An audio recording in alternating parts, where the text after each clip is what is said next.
Hi ma'am. Hi ma'am. Masih ay birthday ni cake sila na ma'am.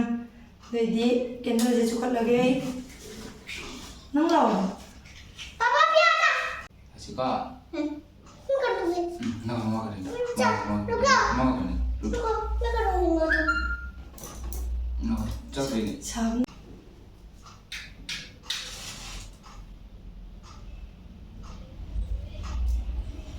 Ma'am ay flow ni yellow flow ni kurang ni.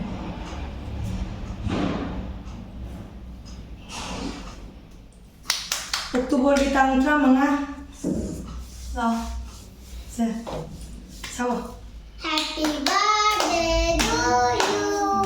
Happy birthday to you. Happy birthday to you. Happy birthday. Happy birthday, Mama. Cake meron bagi, cake gift bagi, thank you.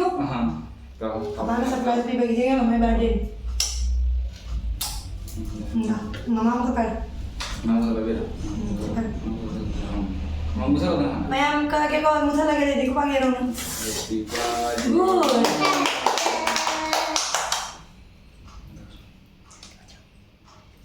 Kenda lau tu mayam. Pwede siya kagano mo. Pero naman. Kamu. Kapag gano'n na yung mi jauh dami na mi di ka namin jauh dari mayam. Apa yang tadi mea? Mama Mama kerja. Mama dilo, mama dilo. Mama di mana? Dilo, dilo, karena lo. Nah, kalau kamu problem. Oh, oh, oh. Mayam dah nanti lem. Mayam ay birthday ni mayam nanti lem gerang mo. Oh. Sa di tahu Ayo, ini. ayo, ayo. Mayam di lem. Enggak dong gue. Sa di tahu ini. Mimi enggak dong gue. Lu mau mimi. Jangan jangan. Mea, kayak gila mea anda kok? Nih. Mama ini. Nanti dilo. Saya. Mau bi. Mau ini. Ingin mai lah mau. Oh, ini mama di mana? Mai kon bibi yang tahu bi. Siapa ya? Mama di mana? Oh. Oh, mama. Oh, gimana? Mama di mana? Mai gulab piruan no. San pilih gulab bibi. Akar. Oh. Pati lang ni. Mimi kok gulabi. Ay, Iya. ya. Aduh, kau nih, hai Maya, mau ke birthday ya. Sebelum mau wish कर देना बोलो. मैं cake cut पर बोले इल्ला मैं आपका नाम जाओ पिया पिया masih birthday lo ke इजान भी आके का इजान की बातें ले जाऊं मैं हम ना पिया पिया माँ पिया तेरे मत dari मैं ada mukbang mana tahu ya ada di matang juga terus lagi kek kek pergi kau jadi pasal nama piye Luka. Jangan, jangan kamu biar jangan dorong loh. Bapak kebiri, cek. Kalau masih birthday nih, kalau mama birthday saya, Maya, kalau mama birthday sama mama kan ini juga. Kalau mama birthday nih, mama ada ini juga. Nanti sudah sedikit notis sih. Hori. Kalau mama birthday saya, kalau mama kan ini juga. Coba sih. Nah, itu boleh. Nah, itu karena birthday saya sudah. Mimi mama juga kan tuh. Mama kau mau apa kaget itu. orang yang betul jalan nang kek kelai je kau betul Hai ma'am masih lagi birthday nih bapak date 15 Oktober do masai di salah chicken to mam lai re chicken lollipop mam lai re alu gabin ngao bam lai re khongdunga kha to mam lai re se onion kaka machi da dun china bagi se mai mazutan chilore mai je me pile se gume de di ma'am cha ba orage ma'am kha ta na jingdu video se skip tau da bida singdai makha thamage chicken leg piece jawar je Orangnya memang tuh nang takala nang tan nan dera tenang cari. ꯑꯩꯗꯤ ꯇꯣꯠꯄ ꯍꯧꯔꯒꯦ ꯑꯩꯁꯨ ꯌꯨꯝꯒꯤꯁꯦ ꯍꯥꯟꯅ ꯆꯥꯔꯒꯦꯀꯣ ꯇꯟꯗꯤ ꯃꯌꯥꯝ ꯀꯌꯥ ꯆꯥꯗꯦꯗ ꯃꯌꯥꯝꯗꯣ ꯉꯁꯤ ꯑꯗꯨꯝ ꯆꯤꯀꯟ ꯂꯦꯛꯄ ꯑꯗꯨꯝ ꯂꯩꯔꯤ ꯃꯥ ꯕꯥꯔꯗꯦꯅꯦꯅ ꯃꯥꯅ ꯑꯗꯨꯝ ꯑꯩꯕꯨꯗꯤ ꯑꯩ ꯇꯟ ꯀꯌꯥ ꯄꯥꯝꯗꯦ ꯑꯗꯨꯝ ꯆꯥꯗ꯭ꯔꯦ ꯃꯌꯥꯝ ꯑꯩ ꯌꯨꯝꯒꯤ ꯏꯟꯖꯥꯡ ꯍꯥꯟꯅ ꯇꯣꯠꯂꯒꯦ ꯃꯌꯥꯝꯗꯩ ꯂꯝꯕꯒꯤ ꯑꯩꯗꯤ ꯃꯌꯥꯝ ꯉꯈꯥ ꯈꯣꯡꯗ꯭ꯔꯨꯝꯒ ꯊꯣꯡꯕꯅꯤ ꯃꯌꯥꯝꯗꯤ ꯏꯟꯖꯔꯤꯗꯒꯤ ꯆꯥꯕ ꯍꯧꯔꯒꯦ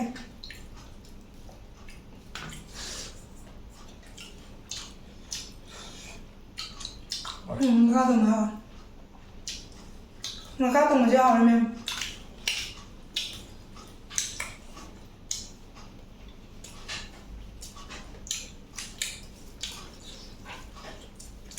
ꯌꯥꯝ ꯍꯥꯎꯋꯦ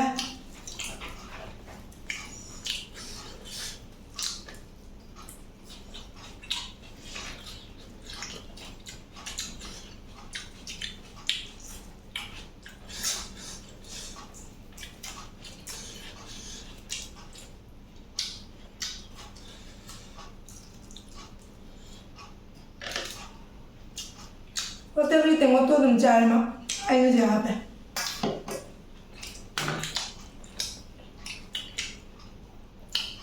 Mà con tôi rất là cái này hào với nhầm hào ấy Tôi uống mấy bữa mèo em phải băm giờ bữa Orang yang dah pernah mukbang tu juga boleh tak?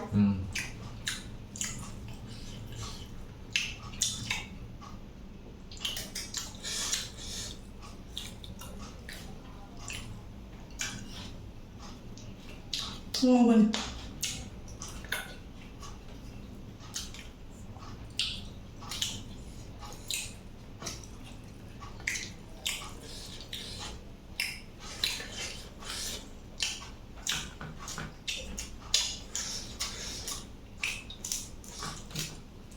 Chúng ta cách làm chậm gì vậy?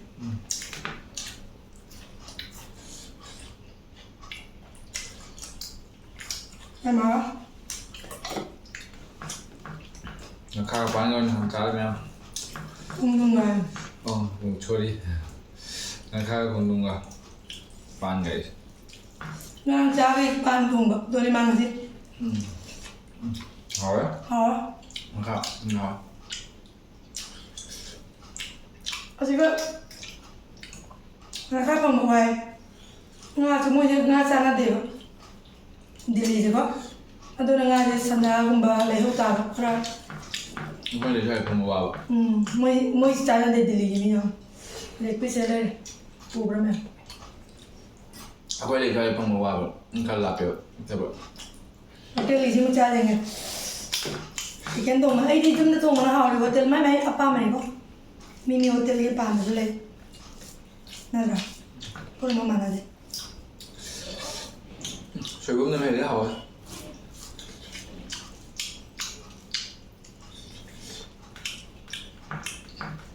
Hả?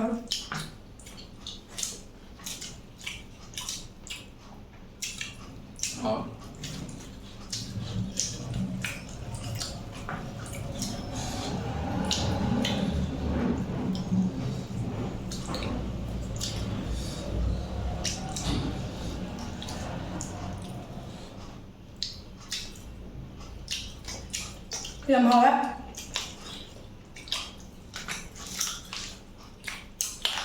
Quang ngang cái gì đó.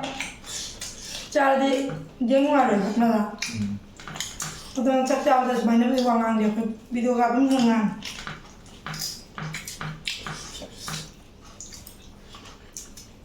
Tôi tưởng tượng nó được sao rồi Mua bao rồi biết ngang ngang. ngoài với hàng ngàn thì cha cậu hàng xuống rộng cha rồi thế còn Nó như qua kèm ngang bên là trên đây.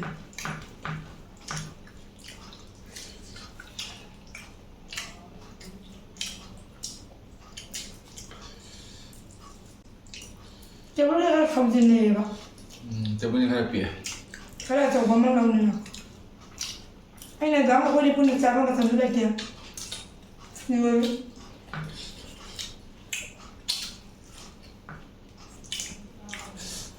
đó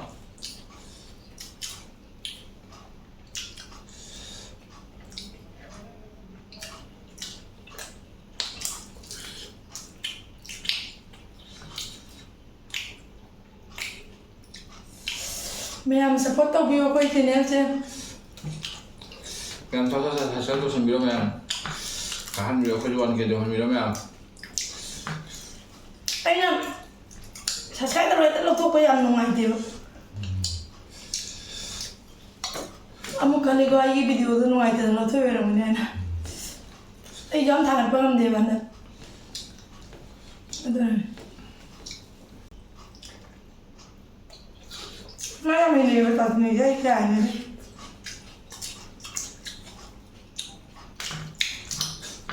뭐 어쨌든 이제 아우레드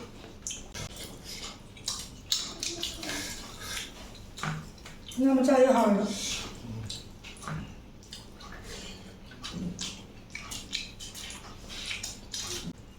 ꯃꯌꯥꯝ ꯋꯥꯔꯧꯕꯤꯒꯅꯨ ꯑꯩꯅ ꯍꯟꯗꯛ block ꯊꯥꯡꯒꯠꯄ ꯉꯝꯗꯦ ꯍꯥꯏꯅ ꯑꯩ ꯍꯟꯗꯛ ꯈꯔ block ꯊꯥꯡꯒꯠꯄ ꯉꯝꯗꯦ ꯊꯥꯡꯒꯠꯂꯛꯇ꯭ꯔꯦ ꯑꯩꯅ ꯃꯌꯥꯝꯅ ꯁꯞꯄꯣꯔꯠ ꯇꯧꯕꯤꯗꯕ ꯇꯧꯒꯅꯨ ꯃꯌꯥꯝ ꯑꯩꯅ ꯁꯪꯕ ꯃꯇꯝꯗ ꯑꯩꯅ ꯉꯝꯖꯕꯗ ꯑꯗꯨꯝ ꯊꯥꯡꯒꯠꯂꯒ ꯑꯩꯅ ꯀꯟꯅ ꯉꯥꯡꯉꯤ ꯇꯥꯔꯣꯏꯅ ꯇꯧꯔꯤꯅꯤ ꯑꯗꯣ ꯃꯌꯥꯝꯅ ꯑꯩꯗꯤ ꯃꯥ ꯊꯥꯡꯒꯠꯂꯛꯇ꯭ꯔꯦ ꯁꯞꯄꯣꯔꯠ ꯀꯩꯗꯧꯗꯣꯏꯅꯣ ꯌꯦꯡꯉꯣ ꯑꯗꯨꯃꯥꯏꯅ ꯈꯟꯕꯤꯒꯅꯨ ꯃꯌꯥꯝ ꯑꯩꯅ ꯁꯪꯕ ꯃꯇꯝꯗ ꯃꯌꯥꯝꯒꯤ ꯁꯣꯏꯗꯅ ꯑꯩ ꯊꯥꯡꯒꯠꯂꯛꯅꯕ ꯍꯣꯠꯅꯒꯅꯤ ꯑꯗꯣ ꯃꯌꯥꯝꯅ ꯁꯞꯄꯣꯔꯠ ꯇꯧꯕꯤꯌꯨ ꯁꯤꯅ ꯃꯌꯥꯝꯅ ꯅꯨꯡꯁꯤꯕ ꯀꯣꯃꯦꯟ ꯄꯤꯕꯤꯔꯛꯎ ꯑꯩꯈꯣꯏꯁꯨ ꯌꯥꯝ ꯍꯔꯥꯎꯔꯦꯕꯗꯣ ꯄꯥꯔꯒꯀꯣ ꯑꯗꯨꯃꯥꯏꯅ ꯑꯩꯁꯨ ꯅꯗꯤ ꯍꯣꯠꯅꯔꯕꯅꯦꯕ ꯊꯥꯡꯒꯠꯅꯤꯡꯕꯅꯦꯕ ꯑꯗꯤ ꯃꯨꯛꯄ ꯉꯥꯛꯇ ꯇꯧꯔꯁꯨ ꯃꯤꯅ ꯌꯦꯡꯅꯤꯡꯉꯣꯏ ꯑꯗꯨꯃꯥꯏꯅ ꯈꯟꯕꯗꯣ ꯃꯌꯥꯝꯒꯤꯗꯤ ꯈꯜꯂꯦꯕ ꯃꯌꯥꯝꯅ ꯊꯥꯡꯒꯠꯂꯛꯇ꯭ꯔꯗꯤ ꯋꯥꯈꯜ ꯁꯥꯎꯅꯤꯡꯉꯝꯒꯅꯤ ꯈꯣꯠꯅꯤꯡꯉꯝꯒꯅꯤꯅ ꯃꯌꯥꯝꯗꯁꯨ ꯑꯟꯁꯕꯁꯀ꯭ꯔꯥꯏꯕꯔꯗꯤ ꯇꯧꯕꯤꯒꯅꯨ ꯑꯩꯅ ꯉꯝꯖꯕ ꯃꯇꯝ ꯊꯥꯡꯒꯠꯂꯛꯄꯗ ꯃꯌꯥꯝꯅ ꯁꯞꯄꯣꯔꯠ ꯇꯧꯕꯤꯔꯗꯤ ꯑꯩꯁꯨ ꯇꯣꯏꯅ ꯊꯥꯡꯒꯠꯄ ꯉꯝꯅꯕ ꯍꯣꯠꯅꯖꯔꯛꯀꯅꯤ ꯑꯩ ꯖꯨꯝ ꯏꯟꯖꯥꯡꯁꯦ ꯇꯣꯜꯂꯦ ꯖꯨꯝ ꯏꯟꯖꯥꯡ ꯍꯥꯎꯋꯦ ꯑꯗ 아우 치킨 ꯂꯣꯂꯤꯄꯣꯞꯁꯦ ꯍꯥꯎꯔꯦ ꯆꯤꯛꯀꯟ ꯏꯟꯖꯥꯡꯁꯤꯕꯨꯗꯤ ꯑꯩꯒꯤ ꯑꯣꯏꯅ 뭐 그동 먹어보고 딱 캐나오다 이제 그러면 이제 안 먹어요 그러면 통에 살릭는 좀 하피가 너 좋아하니? 좀 더 먹는데 좀 이면 근데 아코이 릭는 잡으면 릭는 하피요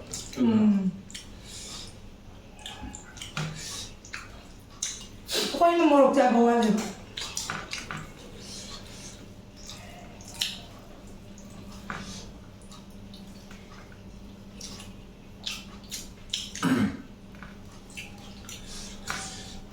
뭐 그런 자세는 짝하고 짜면 돼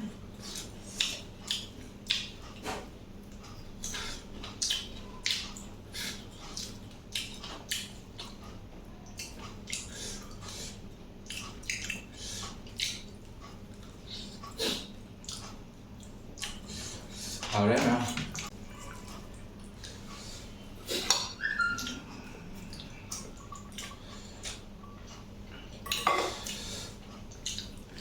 cá thủng nó mới là mày hầu bắt tông đời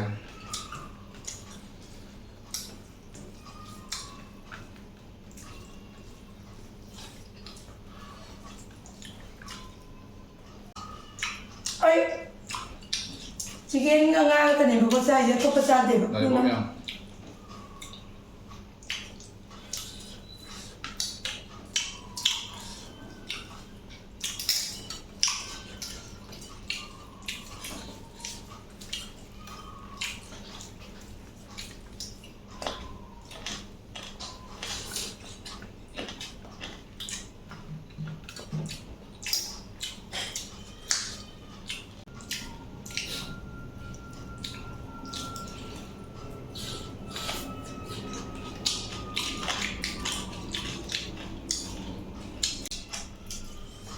one piece wala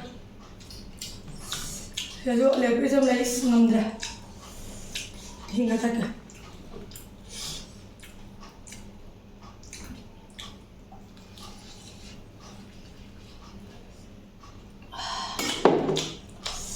한남이야 가게 짜사는 게 너는 가게 짜산 먹는다 하우리 그래서 하우리 지게만 그런 남자 자랑 하시지 아이가 스마일 붙여 돌아가는 거면 이거도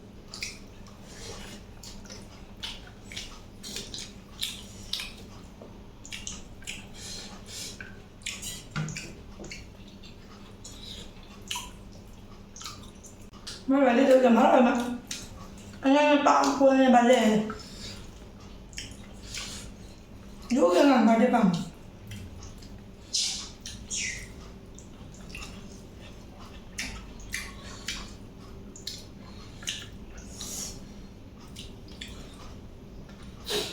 ไอ้จ้าเทเลนยำเด้อ Udah. อ๋อ Pasang ini.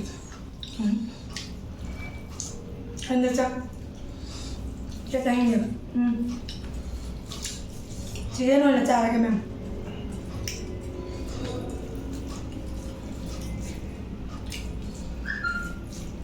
Awak mungkin sih beberapa mem video mem. Wis tak video ini bade dah.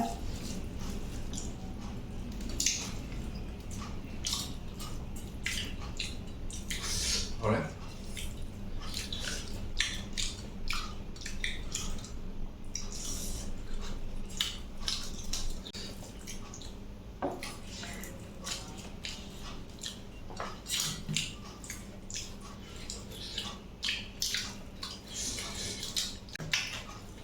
Hào vậy đấy, hào vậy. Lollipop làm hào vào. Chicken với mai lollipop làm hào. Mà mang tôi phải chạy mà làm hào mình. Maybe like a friend na. Hotel.